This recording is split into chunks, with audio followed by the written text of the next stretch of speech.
Muito boa noite, hoje é dia 4 de março, eu sou Gabriel Santana Weiner e esse é o Andei Pensando, o nosso ponto de partida para tentar entender um pouco melhor o que está acontecendo no Brasil e no mundo, com contexto, com análise e, claro, com a minha opinião. Hoje a gente vai falar de todos os detalhes da operação que prendeu, de novo, Daniel Vorcaro, dono do Banco Master, e das atualizações do quinto dia de guerra no Irã. E ainda tem o quadro Militando, onde eu trago aqui de modo bem-humorado uma mesma notícia contada de acordo com a militância de esquerda e de direita aqui no Brasil, além de te entregar no final também a minha opinião. Então, bora começar o Andei Pensando de hoje, que o que não falta é assunto.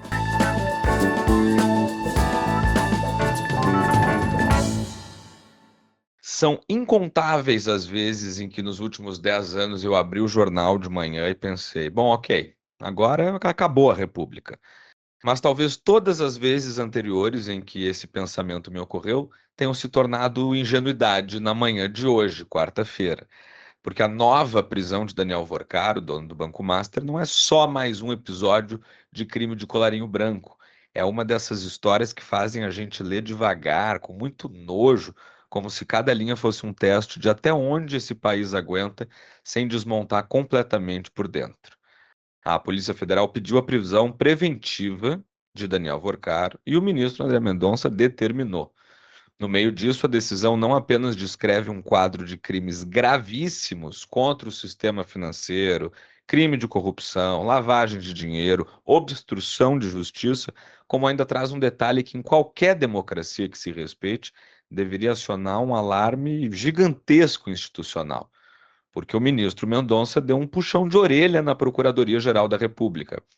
Ele registra que discorda da avaliação do Ministério Público de que não haveria urgência nessa prisão. A Polícia Federal tinha pedido a prisão no dia 27 de fevereiro. Mendonça abriu 72 horas para a Procuradoria-Geral da República se manifestar. E a PGR disse basicamente, diante de tudo o que a gente soube hoje, que não via perigo iminente que exigisse uma análise tão rápida. Olha, nós já tivemos procuradores gerais da República, já tivemos engavetadores gerais da República, mas o hibernador geral da República, essa figura está ocupando esse cargo pela primeira vez. Aí o ministro responde como quem está olhando para um prédio pegando fogo e o síndico está dizendo que dá para esperar até amanhã para chamar os bombeiros. Mendonça fala em robusto quadro fático probatório, diz que a representação traz sérias evidências de crimes em continuidade e escreve com todas as letras que a demora é extremamente perigosa para a sociedade. É óbvio, né? E a justificativa que ele aponta aqui é um negócio que ultrapassa o escândalo financeiro e encosta na coisa mais elementar de um país civilizado, que é a possibilidade concreta de prevenir condutas contra a integridade física e moral, principalmente de cidadãos comuns. Porque não é mera força de expressão. A decisão cita um plano para agredir o jornalista Lauro Jardim, do jornal O Globo. Mensagens interceptadas mostram Vorcaro falando em quebrar todos os dentes dele num assalto forjado, falando em colocar a gente seguindo o cara para pegar tudo dele e pedindo para dar um pau, tudo isso entre aspas, tá? Como se isso fosse uma providência administrativa, uma rotina ali do escritório dele. Eu vou repetir devagar porque tem coisa que precisa ser ouvida na lentidão do absurdo. Um banqueiro, segundo a investigação, estava discutindo a ideia de forjar um assalto para espancar um jornalista. E aí a gente chega no nome que, para mim, é a síntese do que vira o Brasil quando a instituição fica sem freio. A turma. Segundo a Polícia Federal, existe um grupo de WhatsApp, uma estrutura paralela, uma milícia privada chamada A Turma. O coordenador de segurança, Luiz Felipe Mourão, apelidado de Sicário, é apontado como quem executava monitoramento, extração ilegal de dados em sistemas sigilosos e ações de intimidação física e moral, como essa que eles queriam fazer com Lauro Jardim. Um policial federal aposentado, Marilson Roseno da Silva, aparece como integrante relevante da organização. E o cunhado do Vorcaro, Fabiano Zetel, como operador financeiro de esquemas, pagamentos e contratos simulados para dar uma aparência de legalidade para todos esses repasses. E aí vem a parte que, se a gente tivesse um mínimo de instinto de sobrevivência institucional, era para ter parado o país pelo menos por 5 minutos.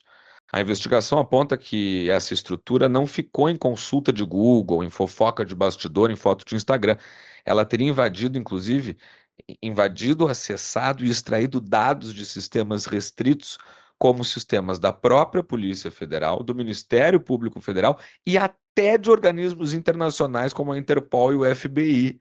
Dá para entender o tamanho disso? Não é um banco com problema, não é um empresário agressivo, é uma estrutura que, de acordo com a decisão do Mendonça, pode ter tido acesso indevido a sistemas sigilosos de investigação do mundo inteiro para obter dados de autoridades, de jornalistas, alvos de interesse, e a partir disso definir as suas estratégias, neutralizar situações e até remover perfis e conteúdos que atrapalhassem o grupo. É a face mais suja do poder. É dinheiro para comprar informação, informação para produzir medo e o medo para comprar o silêncio das pessoas. E como toda história desse tipo, a gente também vê o tentáculo dentro do Estado, né? A decisão trata servidores do Banco Central como gente que, em vez de fiscalizar, teria atuado como funcionário, como um consultor informal do banqueiro. Gente do Departamento de Supervisão Bancária, a área que deveria garantir a estabilidade do mercado, teria dado sobrevida aos negócios suspeitos do Master, assinando documentos que estão hoje no foco da PF.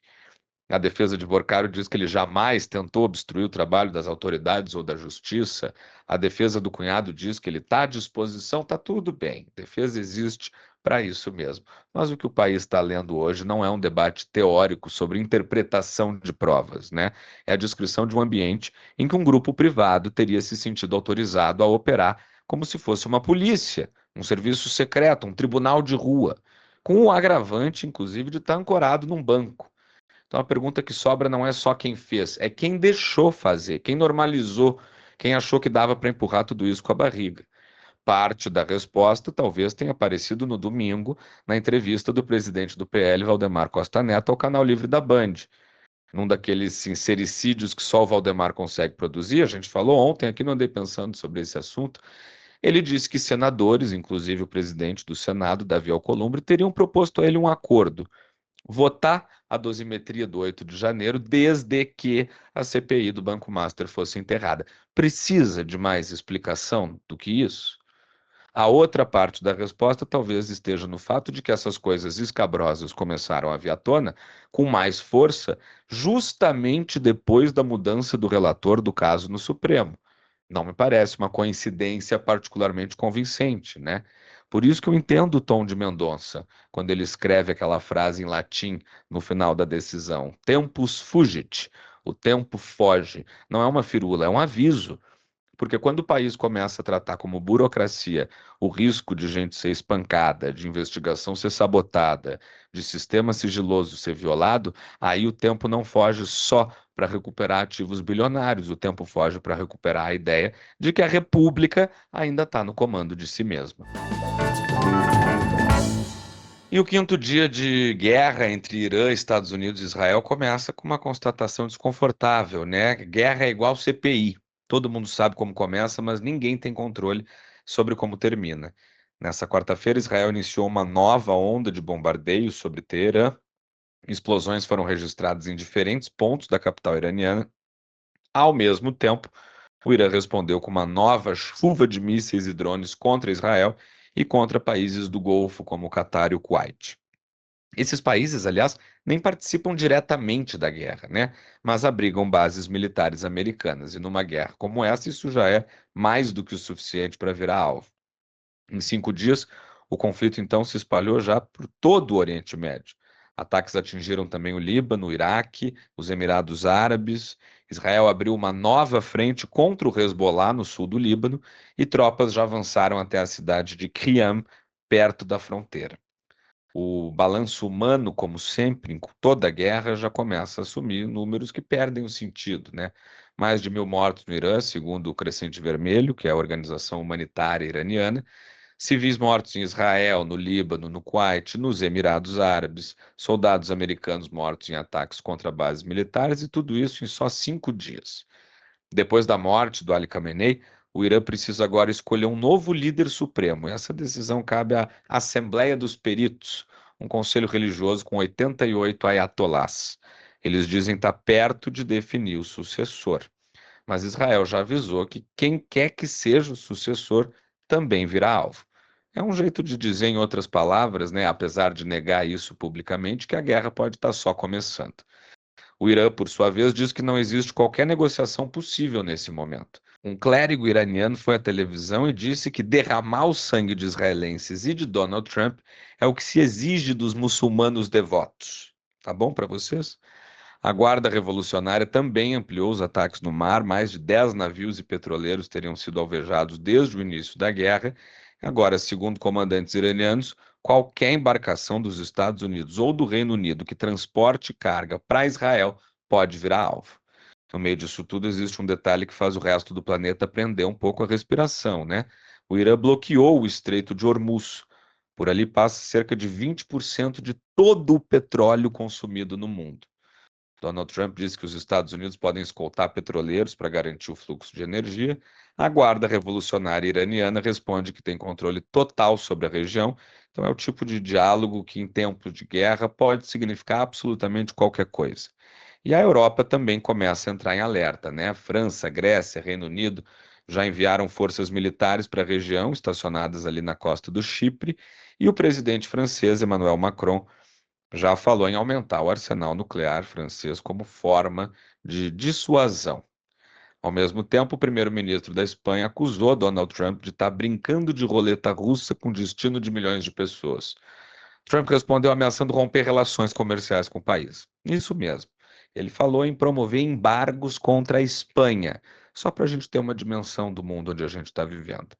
Então, em 5 dias, uma guerra regional já começa a produzir efeitos em escala global.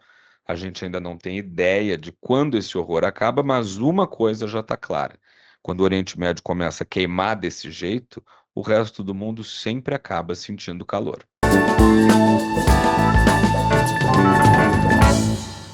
E no Militando de hoje, vamos ver como as militâncias receberam o resultado do PIB 2025, que cresceu 2,3%, o pior resultado dos últimos 5 anos, mas ancorado fortemente aí num crescimento super intenso do agronegócio, que subiu 11,7% no ano.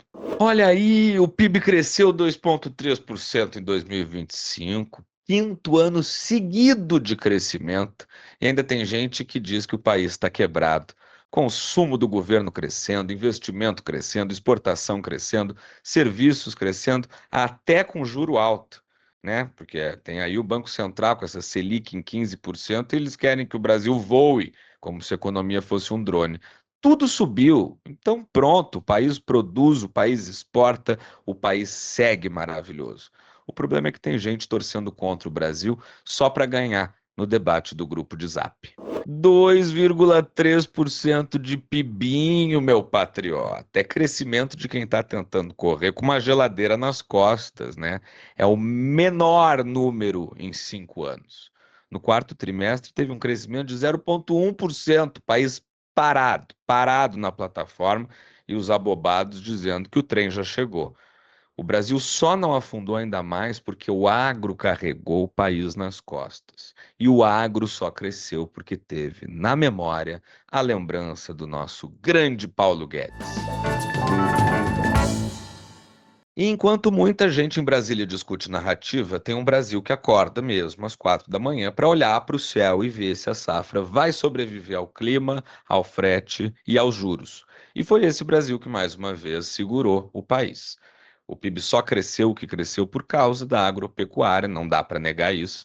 Ela disparou 11,7% e sozinha respondeu por 1/3 de todo o crescimento do país, com safra recorde de grão, soja e milho batendo marcas históricas e exportações que alimentam o mundo inteiro. Então, goste ou não, tem um padrão então que está se repetindo há décadas aqui no Brasil. Quando a economia patina, quando a economia anda e até quando a economia corre, em geral, é porque tem um trator lá longe puxando a corda. E com essa a gente encerra o Andei Pensando de hoje. Eu sou Gabriel Santana Weiner e foi um prazer fechar esse dia com vocês. Além do Andei Pensando, eu também dou meus pitacos no timeline da Rádio Gaúcha e em outros espaços. Me segue lá no Instagram, @GabrielSWeiner, que na minha bio você descobre onde mais me encontrar. Boa noite e até amanhã.